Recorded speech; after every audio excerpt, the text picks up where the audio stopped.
Welcome to the Pantheon Plus Rewind.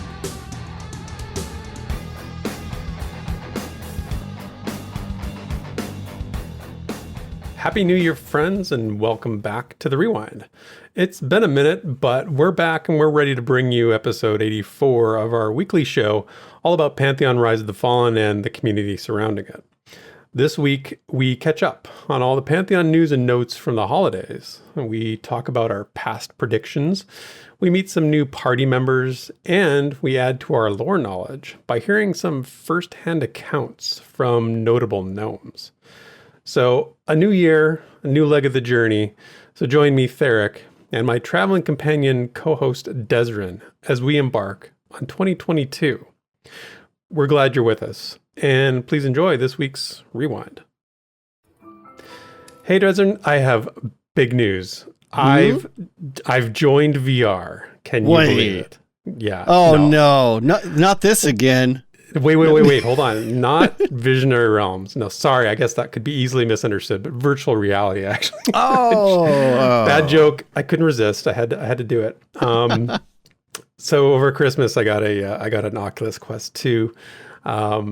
Totally unexpected gift, actually. My wife got it for me, and I had no idea what she was getting me, and it was a complete surprise. And super excited. Been diving into all the VR experiences that my brain can handle. The family is doing family things, playing Beat Saber, getting fit, and I'm not doing any of that. I'm playing Blade and Sorcery to try and create that true virtual reality ranger experience, and that's an amazing.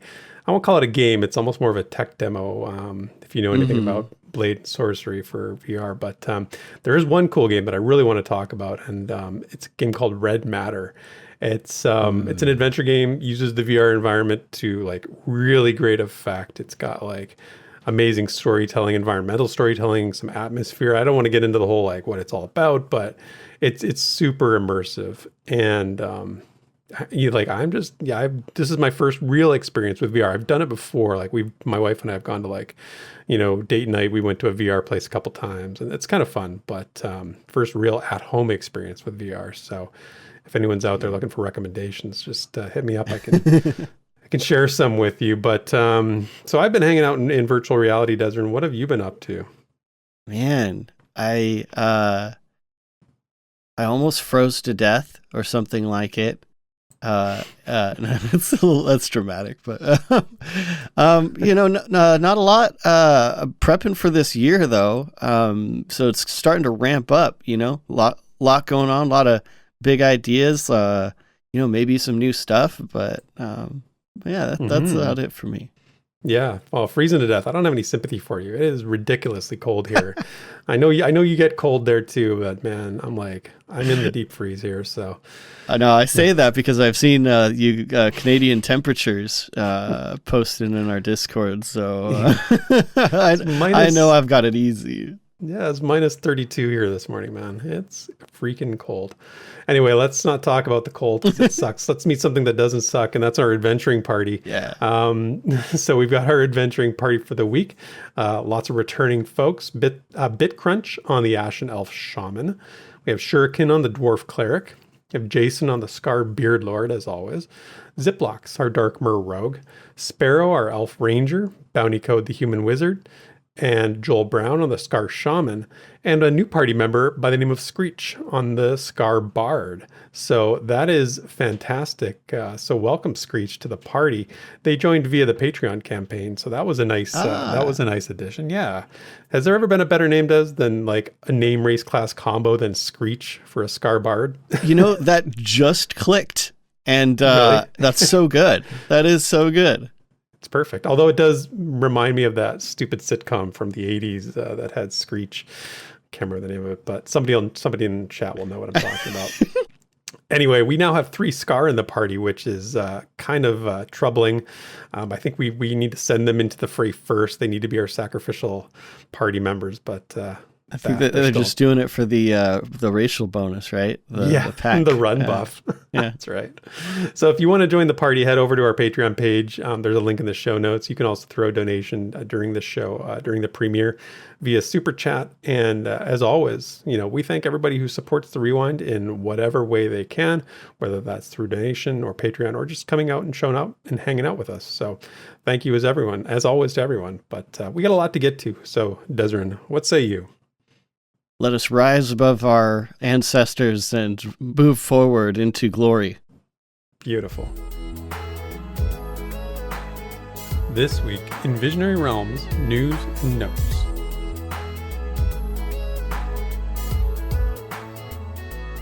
All right, let's start with the January calendar for VR News and Notes this week of the upcoming events from Visionary Realms. So coming up next week, already Thursday, January 13th, which is kind of crazy. This month's already going fast. That's the next developer live stream. And they're going to provide an update on the road to alpha. And then the following week, Thursday, January 20th, we get the monthly newsletter. Now, we don't have any specifics about what this dev stream is going to cover. Sometimes they give more details. Sometimes it's sort of like a sort of teaser trailer, teaser title kind of thing, but we'll have to wait and see what they've got up their sleeves. But Basgrim pointed this out on Twitter, and I thought it was good. It was a good point. January's always been sort of a significant updates for the team. They always seem to do something significant in the beginning of the year, and keep that in mind. So when you look at what they're going to cover next week on the stream, the next VIP roundtable is going to happen Friday, January 28th. It's usually released to the public the following week, which would be Friday, March 4th. The last roundtable is currently available, actually already, and that was the Art of Combat with Joppa and Tehom. Yeah. So Des, we definitely need to hit a few points that came up from that roundtable because there was a lot of good stuff in there. So let's get right to it. And the first one I want to talk about is they defined the NPC categories in response to how players are. The question was basically like, how will you adapt your tactics if you're fighting a NPC of a certain class type, but of a different like species, right? Mm-hmm. So like, how would you adapt to a humanoid cleric enemy versus a insectoid cleric, that kind of thing? It was kind of a good question because I hadn't really thought about, that being a thing, but it prompted Joppa to actually list the entire types of the entities in the game. So here's like a pretty long list. I'll read through it, but he said humanoid, animal, plant, insect, undead, incorporeal, giant, fey, lycanthrope, vampiric, elemental, supernatural, ooze, construct, mechanical, dragonkind, and unmortal, which Tehom threw in it there at the end, which I thought was pretty cool. Yeah. So I look at this list and I'm like, my brain is asking where the dragonkind people are because I want to know like lore perspective. I don't think of it from a combat thing, but what about you, Des? How did you feel about this big reveal? Well, first of all, I kind of love how it played out because to me it sounded like, they were just going to throw out a few examples and then Joppa's like, well, you know what? I kind of have this list here. I mean, He's like, let me actually give you the facts. And then, like you said, at the end, Tehom was like, oh yeah, by the way, we just added another one too. Just so you know, Joppa, Yeah.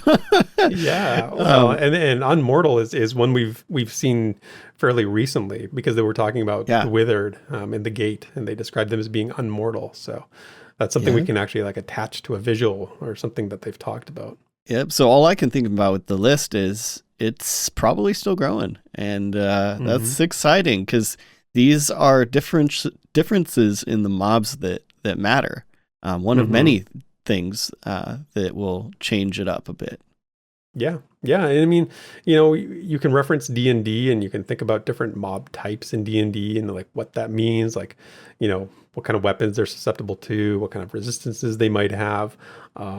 There's so much. And I think it's like this matrix of like, you've got creature type, then you've got creature class. You're not going to have like, certain types of creatures aren't going to have classes. There's no ooze, paladins, right? That kind of thing. Maybe there is. I don't know. Maybe there is. Yeah, you never know. But I can see like a dragonkind, warrior, a dragonkind rogue. I don't know. There's just so many cool possibilities that I want to know more about this. And I want to see I want to see these creatures in action so we can sort of start figuring out what they're all about, right? Yeah. So the next one is the sort of the big ticket item for me. And this was a big reveal, but also something that I think they've hinted at in the past, but talking about perception's role in combat, because perception is this very nebulous thing. I mean, they've done streams demonstrating it, but again, how it's a game system, how it's a game mechanic is still totally unclear. Joppa acknowledged that there really is a lack of knowledge out there about how the perception system interacts with gameplay. And they prefaced by, sort of saying they're worried about how players are going to have theory craft with this, but sort of in a joking way. Tehom, he said perception was modeled as an investigative and evaluative activity, sort of like, sort of Sherlock Holmes is the reference, the example they gave. But that's a pretty independent activity, right? Like that's a pretty solo activity. So where does the linkage with grouping and gameplay come in? And then so Joppa linked it to think of the perception system and think of being a keeper as being like an archaeologist or a scholar, assisting the party with knowledge they can bring. And Joppa confirmed that perception is being designed to have that intersection with the gameplay, much in the way that adventuring has with crafting. And crafting, these are all spheres that are going to overlap, like one of those Venn diagram kind of things. So this is amazing. Like this is exactly what I wanted to hear, because they didn't want to give too much away. I mean, they did give one example of being able to discern enemy traits and dispositions, which I think is a good start. I think that's a good idea, and it's something that I've mentioned in the past, but they did say it's like, that's just scratching the surface of where they want to go with this. Over the course of doing, this show and then doing Pantheon Plus You, I've often said that perception needs to have some sort of social value.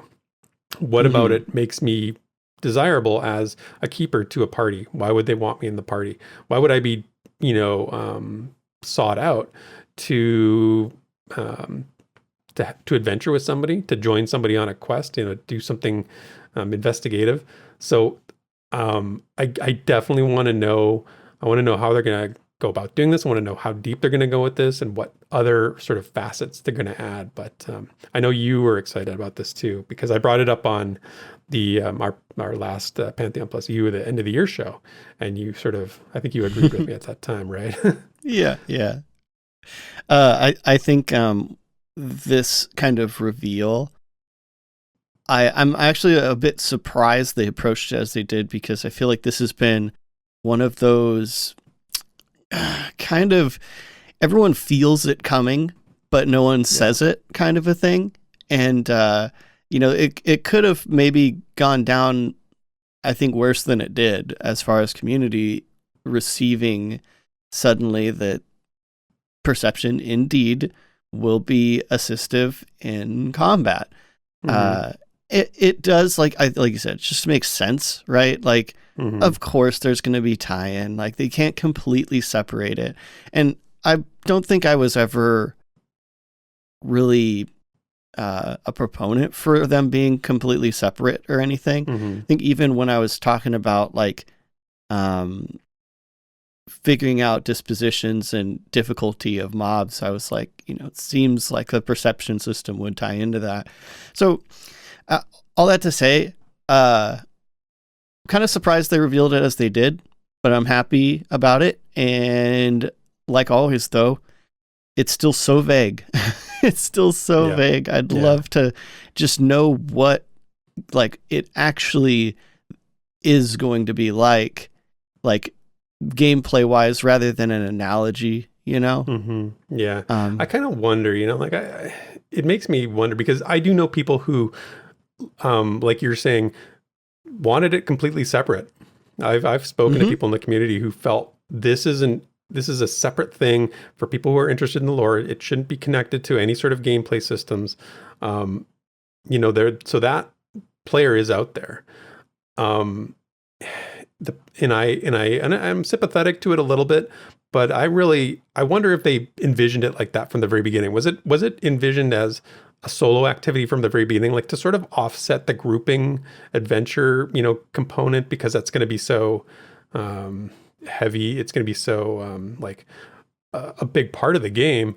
did they design, was perception being designed as an independent system from the get-go, and now they're kind of, are they shifting that a little bit? Yeah. And I think it's a good thing. Like I said, I think it's a good thing because for the reasons I've stated, but I wonder what the intent was, Yeah, I think this is an evolution of previous iterations of design. Because I don't think I would say, as far as I know, that we've ever had the perception system in the game. It's always been kind of like a prototype, like this is what we kind of want, rather than the actual system. And they have made it sound like in the past, with saying things like, you don't have to be a keeper. You can do adventuring without perception. They've made that kind of statement before, even a lot, I would say, because it's been pretty drilled into my brain. So to hear it, tie in now, even if it makes sense and I'm fine with it, I think to a lot of people it'll feel like maybe a change when I feel like it's more like a course correction, Yeah. Well, again, I don't think it's a thing you have to do. It's like crafting, right? You don't have to craft. You can rely on others for your crafting needs. And this is the argument I've made in the past, is that intersection, that overlap is proven to work in an MMO where you've got different people interested in different things, and then you rely on them to meet those needs. So that's why I'm a proponent of this, because I know that system works and I think it's good. I think a system that's too separate for why do you want to be this? Because you love the Lord, you love investigating, is cool, but I don't know if it's an MMO thing, like, and you're talking to somebody who's, vastly in love with the lore of this game. So yeah. They've demonstrated, they did it in a storylines video. They did a video called Storylines all about the perception system where it talked about the flagging. But that's the most in-depth we've ever gotten. The other times we've seen it, it's just been these pop-ups, like these perception pings that Co has seen or other people who have demoed the game have seen. So I think this is probably something that I'd like to see this be a focus of the new year. And Tejon was brought on, as they said in the beginning, I think he's evolved into doing other things, but he was brought on to implement the perception system, which is, and from what I've seen of him so far, that inspires great confidence, because he seems completely competent, completely well-versed in this. So yeah, he's a smart cookie for sure. And I definitely feel like this is the natural way the system would have gone. So like, I'm not upset, but I wouldn't be surprised if we do see, a good amount of people having that knee-jerk reaction of like, hey, it's changing, because stuff evolves, and I'm sure we'll continue on that theme all the way up until everyone's playing. But that's right. I mean, at one point in this roundtable, there was a line from Joppa where he's like, well, one of the questions was, will something change as we go through development? He's like, I can answer every question with that answer. Like, yes, it will. Like, that's what development is. Things change, right? And things develop. So anyway, we could talk perception for quite a while. We could. But that was just one of the points. There's still two more items I want to hit. That are huge items too. Yes. Sprinting is the next one. So we got an announcement of a sprinting skill. So Joppa said all characters can sprint for short distances. It said it will utilize endurance as a resource. It's tied to a skill system that allows you to sprint faster as your skill increases. He teased, talked about some in-combat uses. He talked about momentum when jumping and climbing being something that the sprint ability can influence or affect. He noted that your endurance pool is improvable through various ways, whether that's items or other ways. And he said that's actually already in. And the first testing of the session of the new year, he said, and correct me if I'm wrong, Desmond, but the way I heard is testers are going to get to try this out fairly soon, if not in the first testing session of the year. Yes. So, yeah. I mean, to me, this isn't a huge thing. Like, this seems like kind of like kind of obvious, like kind of an expected thing. So this doesn't really like shake my foundations, but, it does again, we talked about our Scar party at the beginning. They've already got a speed boost bonus when they group together, right? When they're all together. Now, what about how does this affect? Like, they're just going to be these blurs of like, characters running across your screen. Well, okay, so I am a little shook, actually. Are you? Really? Okay. In like a good way, though, because we've played a lot of games recently that have sprint functionality. And I've always seen this kind of, I think of it as like pinky finger sprint. So the, shift key kind of a thing, which is what it sounds like. And, but for tab target games, it's been like lacking. There's, you don't see that kind of sprinting in tab target games. And if you do, it's like an ability that like uses mana or something, right? Or it's just a button that lasts for 15 seconds and everybody, it's the same for everybody. There's no variation on it, right? Exactly. And so the reason I'm shook here is because how it ties into other systems. So we have climbing, we have endurance, and there's this pool that so far it's just been climbing. And it just makes so much sense to use that for a kind of, a different traversal. So you've got sprinting for land. You've got swimming. We'll see how that ties into swimming, and then you've got climbing. And suddenly the endurance pool matters 3 times as much. And I think this is huge. And I think it's going to make the game... There's this thing about this kind of pinky finger sprint that makes a adventure game feel more visceral. And even though this is a tab target game, I feel like this minor change just makes the world feel a little bit more real to me. So I am actually really excited about this. I've already had like 2 lengthy conversations on Discord about sprint and the implications of it, and if they tie endurance to other things like I mentioned, swimming, and all the implications of that. So I cannot wait. And just the whole drop that like, oh yeah, we're probably going to experience this like with the first, the new build. So lots of really cool stuff, man. I'm so excited about sprint. I agree. It makes the world more real. I totally agree with you. And my concern comes from that because, again, so you're getting into physics. Now, I mean, how much more real world physics are going to be needed to incorporate like this? And I'm saying this is, I don't know what their engine can do, what their, all the physics that what their game can do physics wise. I think that once you continue to introduce these like new ways of traversal or new, momentum and that kind of stuff, it can screw with the physics a little bit. I would worry about that, but again, that's just coming from a place of ignorance. And you already have momentum with jumping. Like I wouldn't focus too much on the momentum side of things, just because if you've ever played a game where you can jump and completely control your character while you're midair,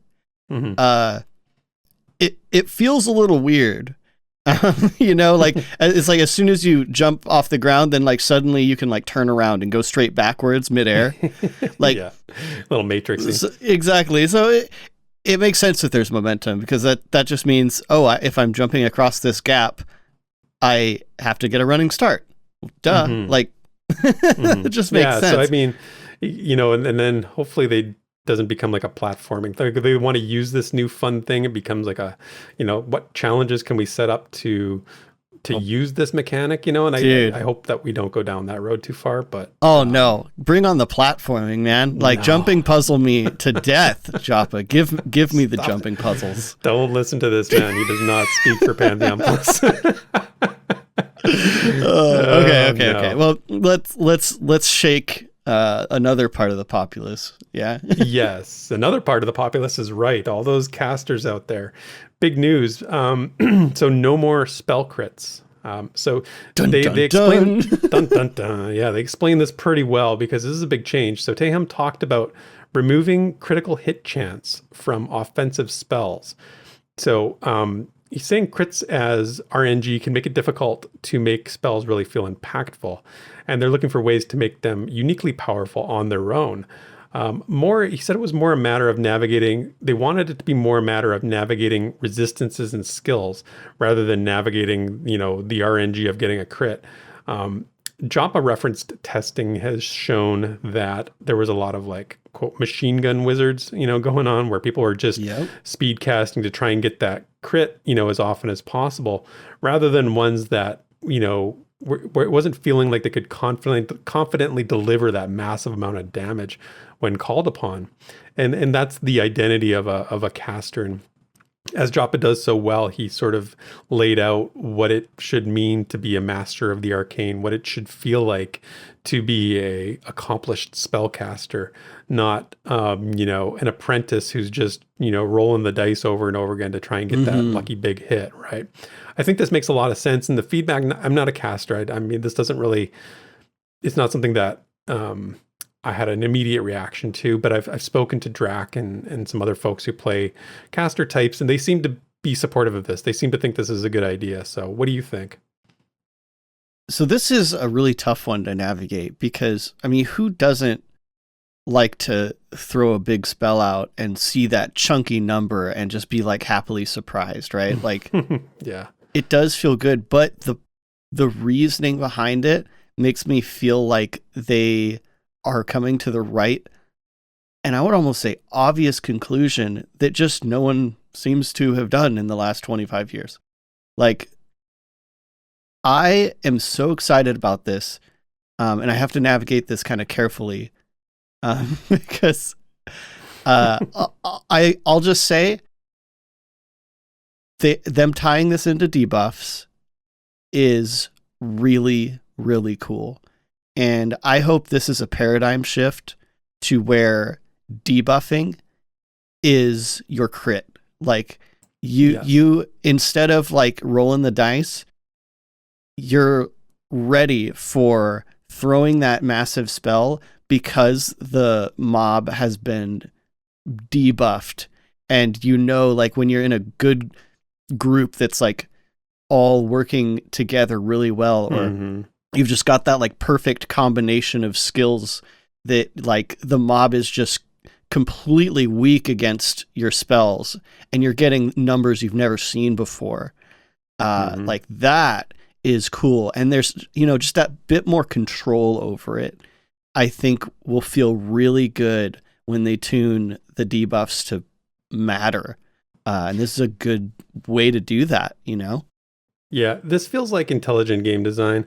A couple episodes ago, they talked about inflection points in combat and really aiming for those inflection points.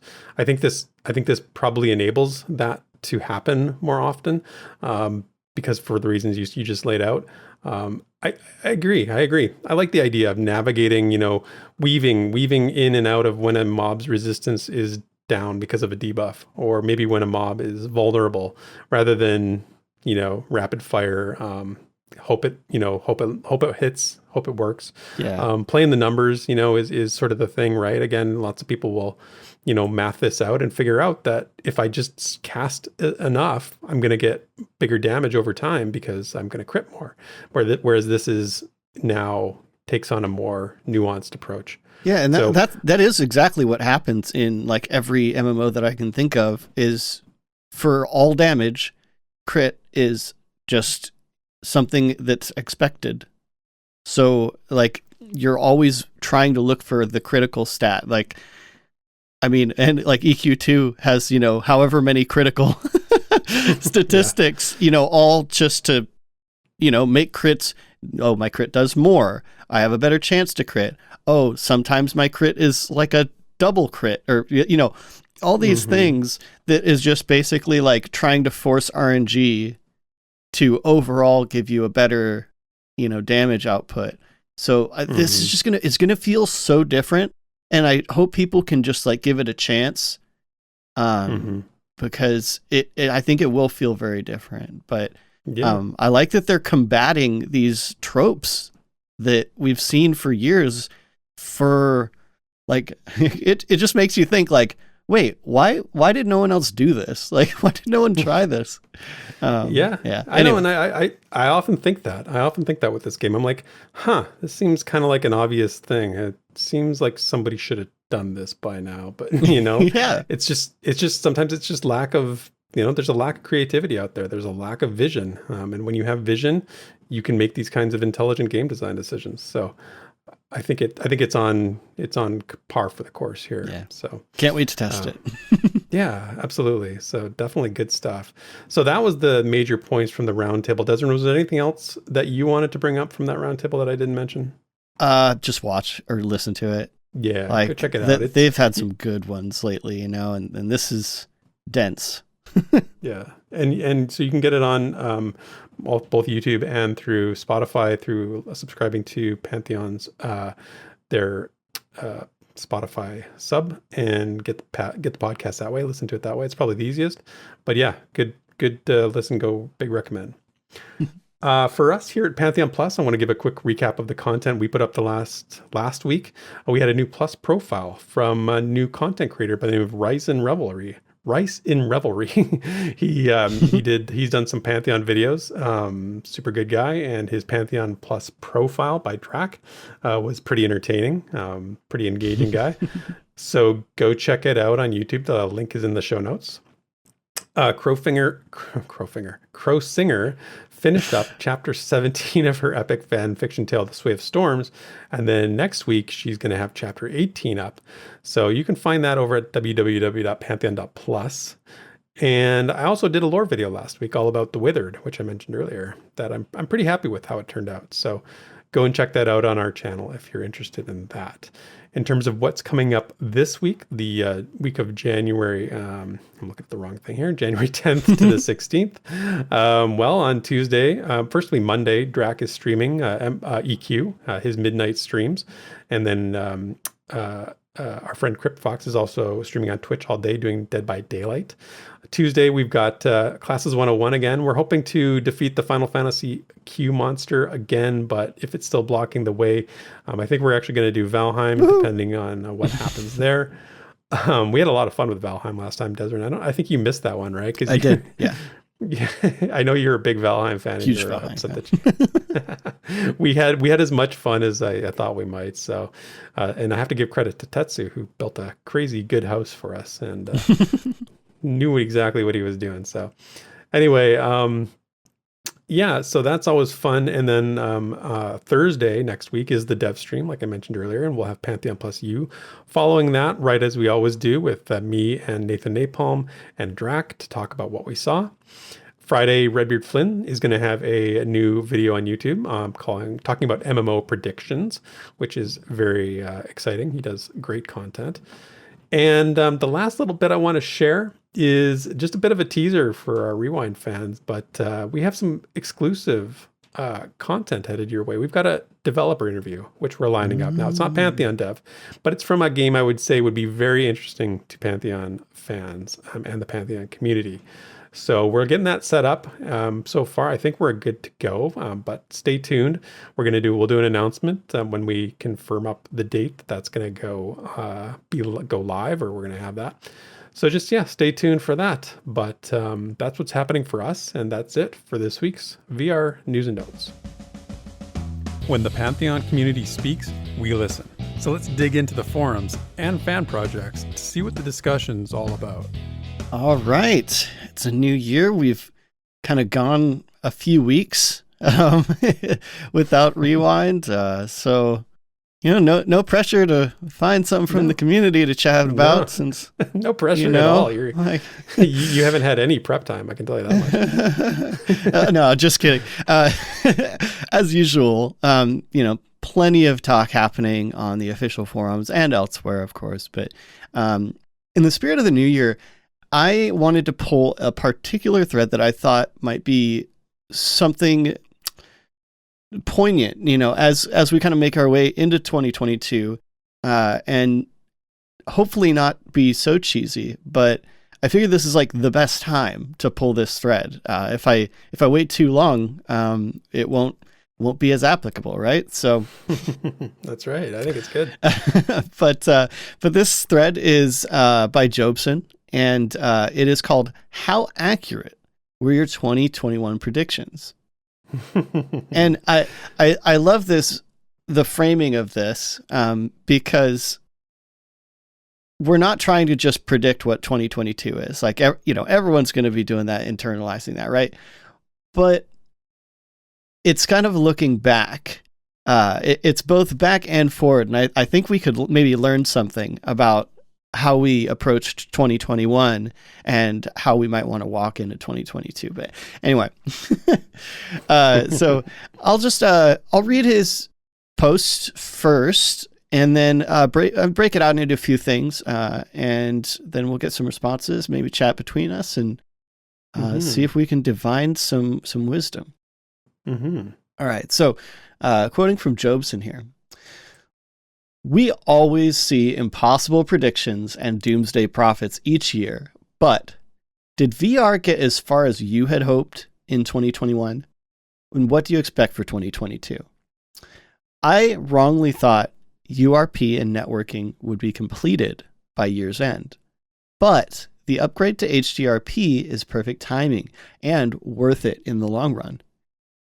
I was expecting the roadmap to run until August, where we can start biting our nails over straggler items, and people might be realizing that we left the druids behind. and Jobeson's talking about 2022 there, looking forward to what the roadmap might look like. But besides the druid joke, which I appreciate.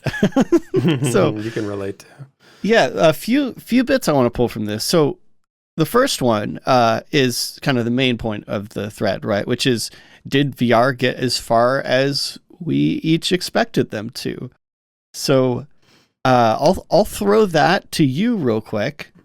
Yeah. Yeah. Well, I gotta be perfectly honest here, because if you go back and I mentioned Drac doing profiles. Well, I did my profile a little while ago, and he always asks you for a launch date, and mine was way off. I mean, I'm either clearly, a cotton-eyed optimist, like just ridiculously optimistic, because I predicted it would, we would be much farther along than we are now in terms of launch. I was looking at, like 2021 as launch, but that was, again, optimism on my part. So I didn't, and when I made that prediction, I didn't understand the process as much as I do now. I didn't have the sort of wisdom that I have now in terms of the knowing what's, sort of going on in terms of development and that kind of thing. And I think that there's a large portion of people who are in that same place. Did they get as far as I expected them to? No, I expected them to be in alpha in 2021, only because of the Chris Rowan interview, when he said they were pushing hard for alpha in 2021. I did take that more as gospel than, maybe that's not the right way to put it, but I took it more as a prediction than a, hopeful, right, optimism kind of thing. So if I'm being perfectly honest, no. Yeah, I'm with you. Maybe not as optimistic, but I'm pretty sure early last year and late 2020, I was really feeling like alpha would be the end of last year. And I'm not particularly disappointed, honestly, because how we've approached the end of the year. I feel it's actually given information in a way that I didn't feel like this was a sudden, oh, well, I'm let down now, right? Yeah. You know what? Here's the thing for me is that their process of development, I've always sort of had it in the back of my mind that there's tons of stuff we don't see, we haven't seen. I really felt for a long time that there was a lot of stuff that they have completed, they'd been done with, that we just hadn't seen because they didn't want to spoil it for us. As time has gone on, I've sort of come to realize that I don't think there is that much that we haven't seen. I do think that the open development, they've opened up their process more, and in doing that sort of fog for me has gone away a little bit. I mean, there's probably a few bits and pieces that they just they haven't shown or talked about it all, but I really don't think it's that much. I think what they've talked about is what we've seen. And again, this is just as me speculating, and this is my learning curve in terms of how following open development process like this goes. So I do think I have a much more realistic view of things now. Yeah, I love that you present that as a learning curve, right? Like, as we're following along with this, we're starting to acclimate. And I would almost say, as a whole, the more times that we go through these long cycles and we feel like, something's just around the corner, but then it's like a bit longer. And I won't say, I don't want to use the word jaded. There's probably a better word, but I feel like as a whole, we're starting to just align ourselves a little bit more with like reality. Yeah, agreed. And that's when you go ahead. Sorry, go ahead. I didn't mean to cut you off. Go ahead. I was just going to say that that's kind of a major thing that I'm getting out of this thread, and why I pulled it was that change in realism from the expectations in the community that I've noticed. And obviously not everyone has their expectations in the same place, but I really thought this conversation was a bit special right now in particular because the communication has been so much better, just to show how big of a deal communication is for aligning your community and the supporters of the project with what is actually happening. Yeah. And you, with more communication, with more open communication, and transparency, and regular communication comes the truth that may be hard to take, right? That the truth that there isn't that much we haven't, there isn't that much that's just waiting in the wings to be launched, right? Like, it's just not there. They're developing it as we're watching it as they develop, right? So you have to accept the goods and the bads. You have to, the pros and the cons with that. So, I think that's, and I don't feel jaded. You use the word jaded. I don't feel jaded. I feel content. Knowledgeable. That's content. Well, there's another content word will come on launch day. There's another word, but it's somewhere between content and jaded. And it's just like an acceptance, but like a positive acceptance, Sure. I feel grounded, I guess. Hey, that's good. Yeah, grounded. Well, and let's sorry, I guess we could go for a while here, but one of the things that I love that Jobeson brought up was they mentioned URP, because at the beginning of the year we were still thinking URP, right? So as an example, though, how we were going URP and then it turned into HDRP. HDRP is now basically fully, like, the game is there. So obviously that's a decent development change that might have taken a bit longer, that may have, moved that, maybe alpha was potentially closer, but I think everyone can accept that it was the right call, right? Yeah. I mean, it's hard to accept. Again, it was hard to accept at the beginning because we didn't know anything about it. Now we know more about it. It's easier to understand why it needed to be done and what had to happen, but it's still, it still creates that anxiety a little bit of like, what's the next thing like that? What's the next thing that has to happen that we just don't know about yet?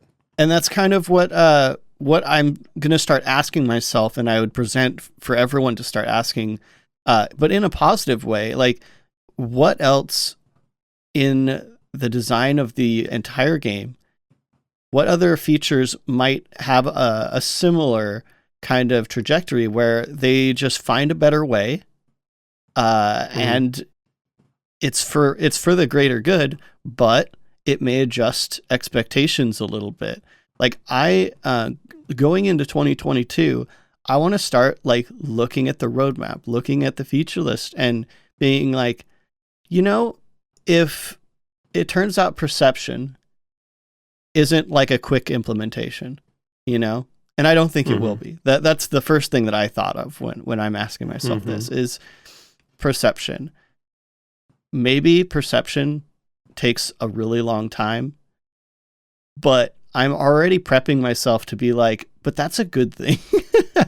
That's a good thing. So I just want to identify things ahead of time so that if it turns out that they found a better way and it takes longer, I'm like excited about it instead of, oh no, like, Yeah. I feel that. I know what you're saying, and I'm right there with you. I will put in the caveat that I feel they have set themselves up. If they don't get to alpha this year, like I think it's a bad sign. I think it's in bad shape. And that's, maybe I shouldn't say that, but that is kind of how I feel. I feel like they've Joppa used the word imminent. We have to use their own language, and he said imminent. Imminence is the word that they're using to look at the moving forward. And I really feel like you can't make an argument that alpha this year wouldn't be the expectation. So oh yeah, and I know that is the expectation, right? I mean it's my expectation, but at the same time, I don't want to have an expectation that we hit alpha this year, and then, maybe as we get further along and it starts to become more obvious that maybe it might not quite make this year, or, maybe a particular feature is going on for 6-7 months and we're like, oh man. Yeah. See, that's where I get into, that's where I would start to have problems. I mean, like, again, perception's great. I love it, but they can't spend 9 months working on perception and, at the cost of everything else. Like, I know that we're getting into territory of like, the eternal debate of when does it end, right? Like how much does it end? And I really am confident in saying, I mean, just from the way that they've talked about it, when we had Minus on the show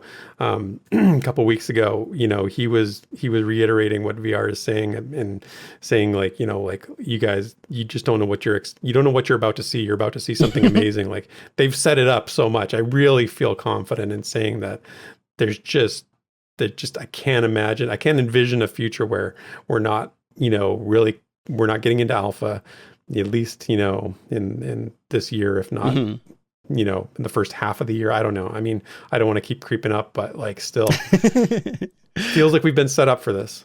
Yeah.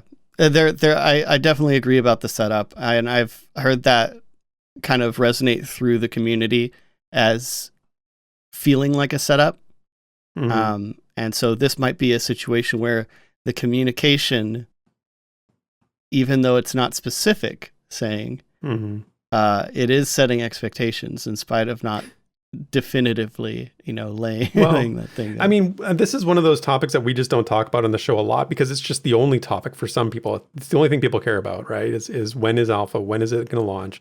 This is like the only thing that matters for some people. And so it's one of those conversations that I just don't feel like we have a lot. And there's a reason is that I think that, we can get wrapped up and trapped in our own, we can sort of, I don't want to swear, but we can sort of mind F ourselves into a place where, we lose our passion for the game. We lose our passion for watching this game and the team and the development and how they approach things. And this is what I'm here for. Right. And I don't want to let myself fall into that trap of, well, if this doesn't happen, then I'm out, a lot of people get to that place real easily. Yeah.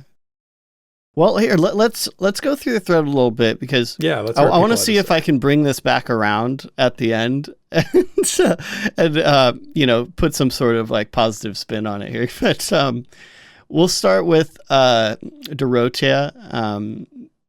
So saying like they've always had predictions or bad predictions, I mean, and last year was definitely included. So since VR has said that there will be more pre-alphas moving toward alpha, they're thinking we probably won't hit alpha this year anyway. So that's the expectation from Dorothea.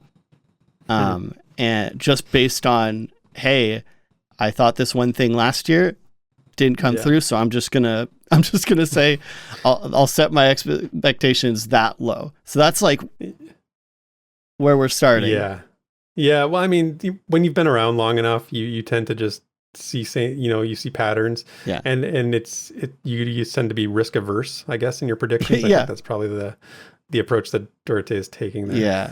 Well, and actually, I mean, a lot of folks in the thread point to VR's quote that says we'll continue to move toward alpha in 2022, as meaning we might not want to expect it happening this year. Just saying, moving toward doesn't necessarily mean arriving. And Philo points out that things like, the sheer amount of like assets, there's a lot of things that obviously need to be done that just literally are just time sinks, like the world is being built out in the terrain sense very quickly. And I think we'll have a much better gauge, as we're going forward, but it is a reasonable thing to consider. Like a lot has to be done one way or another. Yeah, I mean there's a lot to do. There's no doubt about that. Nobody can argue that. It's a question of resources and how much they can do in what amount of time. So they've been adding team members. Yes, they have. They've been engaging on social media much more. If you look at Kilson and the sort of the community mod team, they're way more.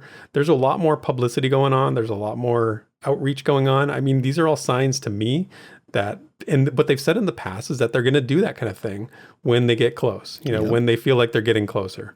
So, I mean, take that for what it's worth. Right. Well, and that's kind of a theme here. It's like, we're seeing indications, we're seeing signs, but the differentiating factor with a lot of people is how much they tie themselves to those signs, meaning other things, or, how much they extrapolate from those. And so we've got like Dekensu here, who's I've seen all over the forums lately, by the way, like super active user right now. They've been kind of going towards what I guess I would say I'm more hoping to see as a general feeling. And that's, I'll just quote, saying, "For next year, I do have predictions and wishes. I will most definitely keep them tempered, and I will most definitely keep myself busy with other things so as to not become over anxious." So I love that they differentiate wishes and predictions here, because that's where I'm kind of falling now. I feel like these two terms lead to completely different outcomes when expectations are either met or not, or at least for me. Like I can wish for alpha this year, like I can be hopeful for it. And if that happens, it's going to feel great. But it almost feels like if I predict alpha, if I'm like, oh, here are the signs that lead to this outcome. And then if that doesn't happen, it feels like I committed to it, where if I'm just like, man, like I'm really hoping alpha, it feels more just kind of like, I don't know, go with the flow kind of a thing. Well, you know what this makes me think of? It's funny. This is like being a fan of a bad sports team. No matter what, you love your team. I'm a born and bred Chicago Bears fan. Yep. I have it in my blood. It's in my DNA. Every year, I wish they're good. And every year, I legitimately wish they're good. Every year, do I predict they're going to be good? No, because I know that it's harder when I predict they're going to be good and then they're not. I actually have tricked myself into predicting they're going to suck every year, and then I'm so surprised when they're actually mediocre, which is not even often because they're a terrible team. But it's like being a fan of a bad sports team, and you have to learn to manage your desires versus what's reality, right? So, yeah. I'm not saying VR I think that's a great analogy. But I honestly don't think that's totally a bad thing. It's because, as you are a Bears fan, and I'm not even a big sports guy, but I know, I know. Yeah, you know the pain. And I actually really appreciate that outlook, because if something good happens, it's like, it seems extra special to me. But yes. But yeah, I mean, you just after a while, you just sort of like, you get to a point where you can't be the eternal optimist. I used to watch Bears seasons play out, and if they were 0-6, I would say, well, if they win the rest of their games, they're 10-6, right? And like they're a top team. I'm like, and that, I actually believe that. Like this was the point I was at, like in my life of fandom. I don't feel that way anymore. I don't do that anymore. Now I'm like, I know how unrealistic that is, and I don't hold on to any hope like that, right? So you sort of develop a skin. You learn over time how to manage your expectations. Absolutely. And let me just kind of tie this all around, because like you said, there's a reason we don't dig into this a lot, right? Yeah. But I feel like we could both go on and on. I really think there's some value to bring. Again, beginning of the year, I felt like this is the only time I could do this thread, right? But let's have Jintoki and Counterflesh here in the thread. Bring us kind of like, this is where I want to be. Okay. So Jintoki in the thread says that right now, they just focus on the next stream. They like just the next thing, not too far ahead. Yeah. Just to keep them sane. And Counterflesh, similar way, saying like, hey, every time I see like something happen, I see tangible progress, and that's enough. Like, that's enough. And it's healthy, man. Yeah, that's a healthy outlook. Exactly. And I'm really glad that they responded with that, because I want to be in that place, man. Like, we're all so excited, about what could come. And I think excitement is fine, but I really want to kind of start this year with just enjoying what's right in front of us.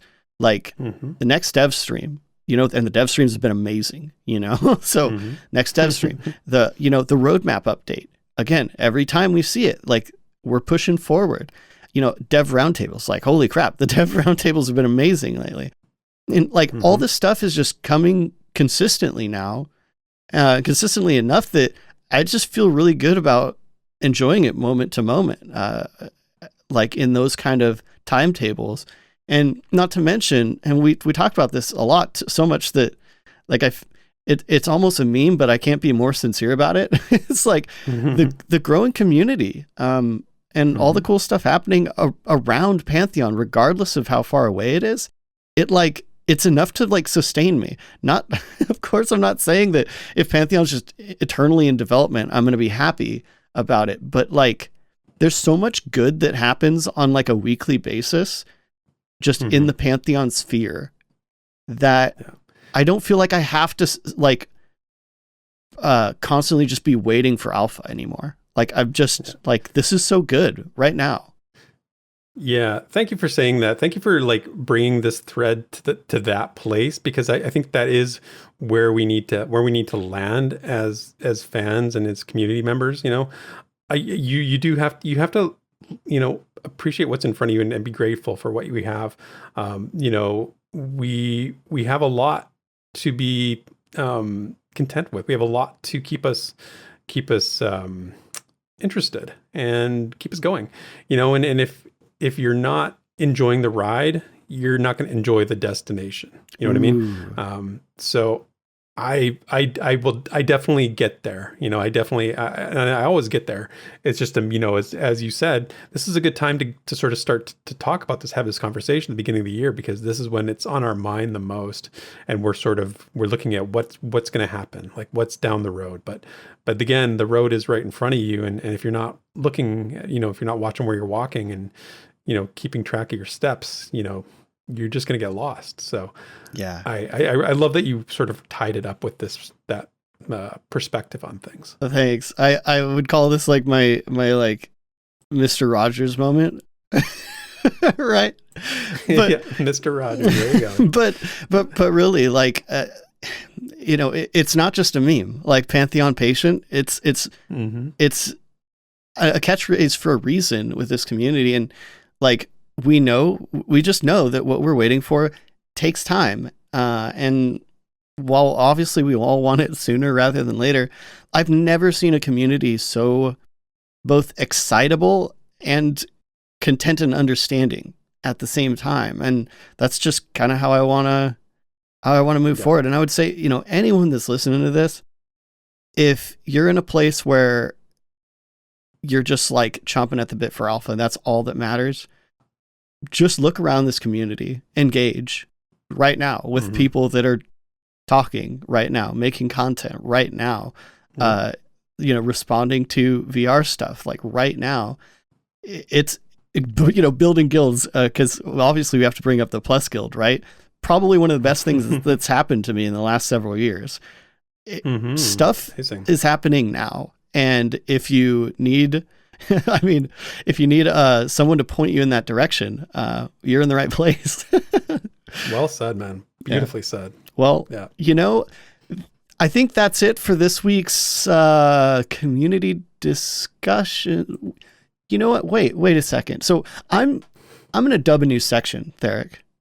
I'm calling it Community Highlights.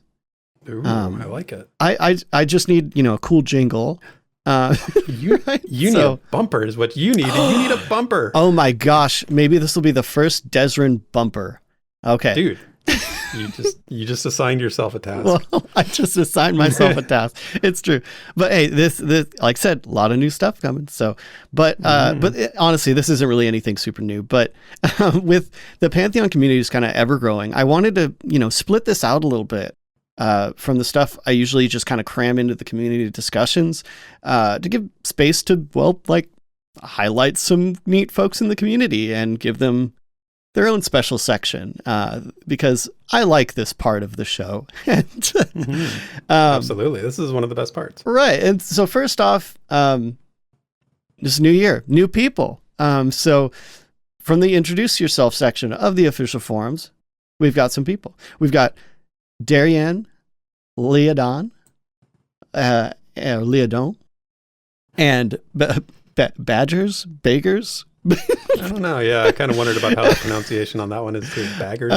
I don't know. Reach out to me, please, because I'm curious at this point. But and they're coming at us, officially through that introduce yourself forum. And funny thing, Darien posted their intro mid-December, and it's been a while since we rewound. So, but this was mid-December, and they titled it "Hello from French."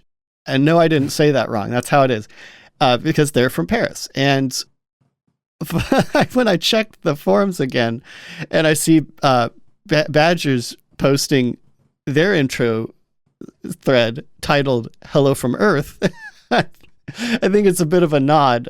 So I was happy to see a little bit of humor and interplay between two new introductions there. Nice. That's awesome. And before I forget, and someone tried to pull a fast one on me here. And that's Machkeznho, who just won a Watcher's Pledge. They posted their intro on the general forums. Sneaky buggers. Yep. Probably thinking that they could avoid getting on the rewind. So, yeah. Yeah, trying to get away from the prying eyes of Desert. But I check all the forums. So you're like the eye of Sauron. You're just shifting constantly, looking for things, right? That's exactly right. But obviously, welcome them to the community. Awesome to just constantly see more introductions, and I'm sure we'll see more of it. But go say hi, be awesome as you guys usually are. And lastly, as you already kind of mentioned, we've got tons of new content from folks like Crow Singer. We've got Ben and I, including some fan fiction on the official forums, but also in Ben and I's case, a little trick. And that's listed on the Pantheon.plus website. And it's perfect for folks like me that can't make art to save my life. So you guys gotta go check that out. It was an idea that we sort of encouraged him to do, and he did it. So you gotta go read that. Yeah, it's pretty cool. Yep. Just to real quick, it's basically using Skyrim to make art for you. It's brilliant. It's wonderful. It is. But yeah, as usual, just as a last tag here, make sure to write all those praiseworthy comments to the artists that you've been seeing going through the video version of the Rewind. Love featuring them. So glad we're still doing it. If you have your own Pantheon-related art, shoot it our way. And there we go. That is it for this week's community discussion and community highlights. Sit back and relax. It's time for The Lore You Know. All right. So I wanted to introduce the lore segment this week by saying we're going to hear the gnome history straight from their own mouths. But then I remembered that gnomes don't have mouths. So I figured we'd just telepathically align ourselves with their energy to listen to some accounts from notable gnomes. So we've read the gnome origins. We've read the lore about how they came to Terminus, their experiences from their home planet of Stormona. But there are some eyewitness accounts of those interjected throughout that story. So we're going to hear those, and to top it all off, we have a special guest doing doing all their vocal performances this week. It's our very own adventure party member, our dwarven rogue Ziplox. So I reached out to Ziplox, asked him if he wanted to do this. He had expressed an interest in it before, so he took it, did a great job with it. So on that note, take it away, Zip. For gazing too long, we lost the ability to see. For taking too much, we lost the ability to feel. These grave indiscretions transfigured us into gossamer wisp things. Many did not even comprehend the peril until after the door of their escape had sealed. I saw their faces as they perished, which were gleeful and serene. And were it not my lot to be woken, I too would have faded in a furious bliss and vanished. Kalos, the Unburdener. With the very power that was afflicting our bodies, we were able to repossess our souls into the reservoir cloth called Mekesh. This garment, woven from the hallowed mineral, was meant to further our survival as we drew nearer to Elos, though we knew it could not preserve us against her final embrace. Juth the Teller. Our course was set when the first ray warmed the eyes of the first gnome. From that moment, it was only a question of finding the fire. Vithar, the Minder. And that's the lore you know. So great job, Ziplox. Thank you for providing that to this show. I really appreciate it. If anybody listening has, anything they want to contribute, like you said, Desrin, with the fan art, we love to feature this kind of stuff. If you want to do some, vocal, read some lore, do some vocal stuff, that's cool too. Just get in touch with me, reach out. I'm happy to, this show is all about community. That's right. Feature that. Yeah, giving the community a voice, a platform, all that good stuff. So, having said that, it brings us to the end of episode 84. And Desrin, thank you as always for your hard work in helping me produce this show. We always welcome your comments and feedbacks. So, comments and feedback. So, let us know what you liked, what you didn't like, any ideas you might have for the show. If you want to check out the links for all the stuff we talked about, it's in the show notes. And with that, have a great week, everyone. We will see you next time. Bye-bye. Thank you for listening to this week's episode of the Pantheon Plus Rewind. Pantheon Plus is not affiliated with Visionary Realms. Be sure to check out our Twitter, Twitch, and YouTube channels under the name Pantheon Plus. You can follow Theric at Pantheon Theric on Twitter, and Desrin at DesrinDoes also on Twitter. And you can stay up to date with all things Pantheon at www.pantheon.plus. Until next time, cheers, and thanks for listening.